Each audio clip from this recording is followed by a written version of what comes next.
বিশ্বাস করুন বন্ধুরা, এ তো পিঠে নয়, যেন একেবারে রসগোল্লা। এই যে দেখুন, চাপ দেওয়ার আগেই কিন্তু ভেঙে যাবে, আর মুখে দেওয়া মাত্রই তো একেবারে মিলিয়ে যাবে, তা নিয়ে আর কোনো কথাই হবে না। এই যে দেখুন। নমস্কার বন্ধুরা, অনুভার রান্নাঘরে আরও একটি নতুন পর্বে সবাইকে স্বাগত জানাচ্ছি। দেখতে দেখতে তো শীতের আমেজ চলেই আসলো, তাই আজকে আমি আপনাদের সঙ্গে এমন একটা পিঠা রেসিপি শেয়ার করব, যা কিন্তু খুবই অল্প উপকরণে খুব সহজেই তৈরি করা যায়, আর এতটাই নরম তুলতুলে হয় যে মুখে দেওয়া মাত্রই মিলিয়ে যাবে। এই পিঠাটি যদি আপনারা একবার বানিয়ে খান, মনে হবে এই পিঠার স্বাদই সব থেকে সেরা। আর সেই জন্য দেখুন বন্ধুরা, আমি একটা বড় বাটি নিয়ে নিয়েছি। বাটির ভিতরে নিয়ে নিচ্ছি মেজারমেন্ট কাপ মেপে 1 কাপ ঘরে তৈরি করা ভেজা আতপ চালের গুঁড়ো। এখানে আমি ভেজা আতপ চালের গুঁড়োটা ব্যবহার করেছি, আপনারা চাইলে কিন্তু বাজারের কেনা শুকনো চালের গুঁড়োটাও ব্যবহার করতে পারেন।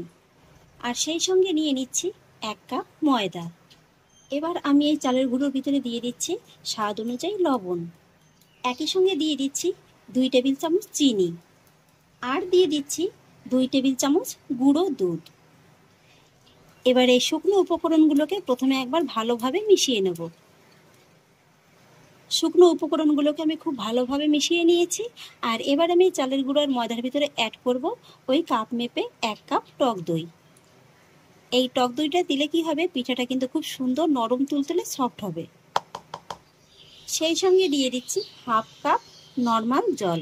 এবার এই সমস্ত উপকরণগুলোকে আমি খুব ভালোভাবে মিশিয়ে নেব।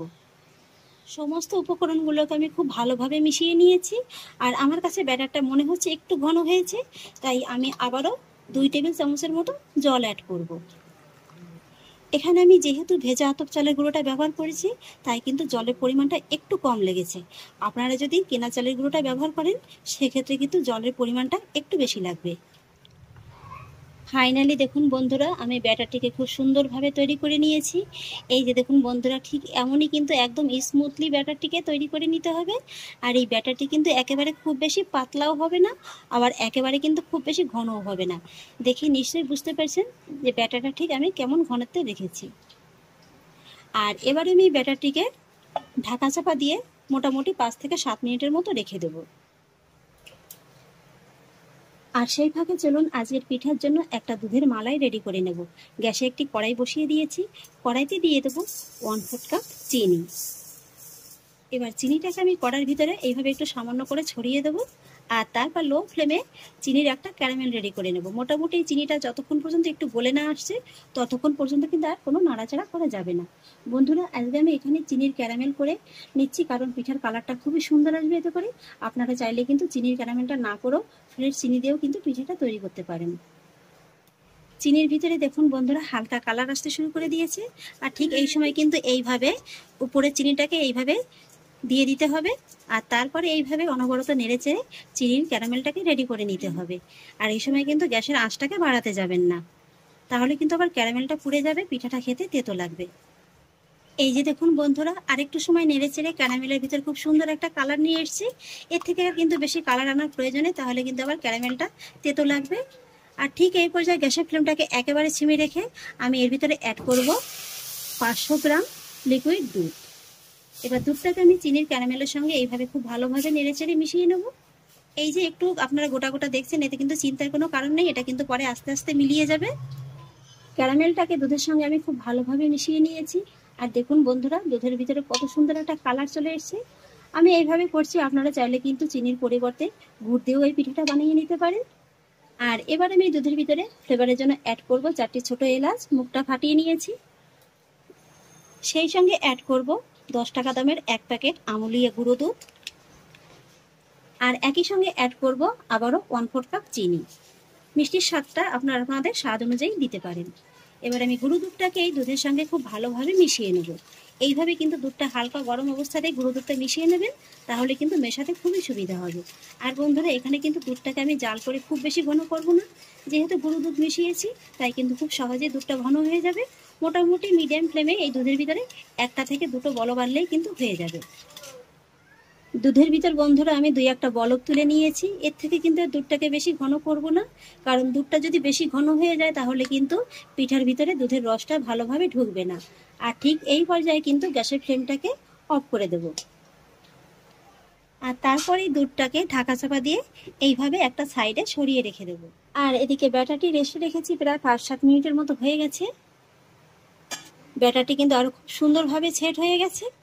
আর এবার আমি ব্যাটার ভিতরে সব শেষে অ্যাড করব 1/2 টিস্পুন বেকিং পাউডার আর 1/2 টিস্পুন বেকিং সোডা। উপরে সামান্য একটু জল দিয়ে দেবো, এতে করে খুব সুন্দরভাবে অ্যাক্টিভ হয়ে যাবে। এবার ফাইনালি ব্যাটারটিকে খুব ভালোভাবে ফেটিয়ে নেব। বন্ধুরা, আপনারা হয়তো বা ভাবছেন যে দিদিভাই আমাদের সঙ্গে কি পিঠা রেসিপি শেয়ার করতে চলেছে। হ্যাঁ বন্ধুরা, আর অপেক্ষা করবো না, আজকে আমি আপনাদের পিঠার জগতের বলতে পারেন সব থেকে সেরা স্বাদের পিঠা রেসিপি মালাই দুধ বড়া, এই পিঠা রেসিপিটি শেয়ার করব। এটা দেখবেন তৈরি করা কিন্তু খুবই সহজ আর খেতেও কিন্তু খুব মজার হয়। আর এইবার দেখুন, এই যে আমি বেকিং পাউডার আর সোডাটাকে খুব ভালোভাবে মিশিয়ে নিয়েছি। আর এইভাবে মেশাতে মেশাতে দেখতে পাবেন যে এই ব্যাটারটি কিন্তু আগের তুলনায় বেশ অনেকটা হালকা হয়ে গেছে। এই যে দেখুন। এবার ফাইনালি আমি আপনাদের ব্যাটারের ঘনত্বটা দেখিয়ে দিচ্ছি। দেখে নিশ্চয়ই বুঝতে পারছেন যে ঘনত্বটা ঠিক কেমন হতে হবে। এবার কিন্তু আর খুব বেশি অপেক্ষা করা যাবে না। বন্ধুরা, এবার আমি মালাই বড়াগুলো ভেজে নেব। আমি এই ধরনের একটা আপ্পাম প্যানে মালাই বড়াগুলোকে তৈরি করে নেব। আপনারা চাইলে কিন্তু হাতে অল্প অল্প করে নিয়ে ডুবোতেও ভেজে নিতে পারেন। এবার আমি প্যানটাকে গ্যাসের পরে বসিয়ে দিয়েছি। আর এই পিঠাগুলো ভাজার সময় কিন্তু গ্যাসের ছোট বার্নারটাকে ভেজে নেবেন, তাহলে কিন্তু আপনাদের সুবিধা হবে। আর এবার আমি প্যানের গায়ে সামান্য একটু তেল ব্রাশ করে নেব। আর এই সময় কিন্তু গ্যাসের ফ্লেমটাকে অন করতে যাবেন না। প্রথমে তেলটাকে ব্রাশ করে নেবেন, তারপরে কম আঁচে প্যানটাকে একটু ভালোভাবে গরম করে নেবেন। প্যানটাকে আমি গরম করে নিয়েছি। এবার আমি অল্প অল্প করে ব্যাটার এই প্যানের ভিতরে ঢেলে দেব।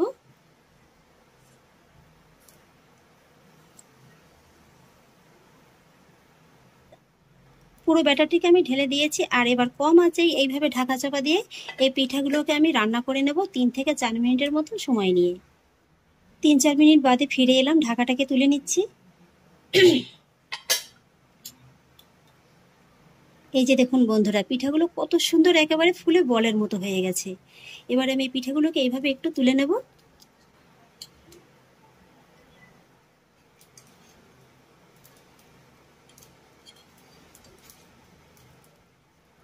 পিঠাগুলো দেখুন বন্ধুরা, এতটাই ফুলেছে। আর এই যে দেখুন, একেবারে যেন নরম তুলতুলে ফুলকো বলের মতো। একই রকম ভাবে আরো এক ব্যাচ পিঠা আমি ভেজে নেব।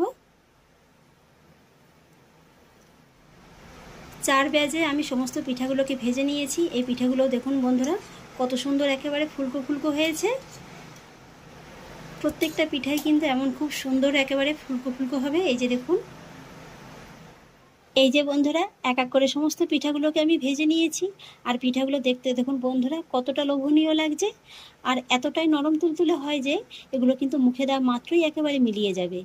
এই পিঠাগুলো কিন্তু আপনারা এইভাবেও শুধু শুধু ভেজে খেতে পারেন, শুধু শুধু খেতেও কিন্তু খুবই ভালো লাগে।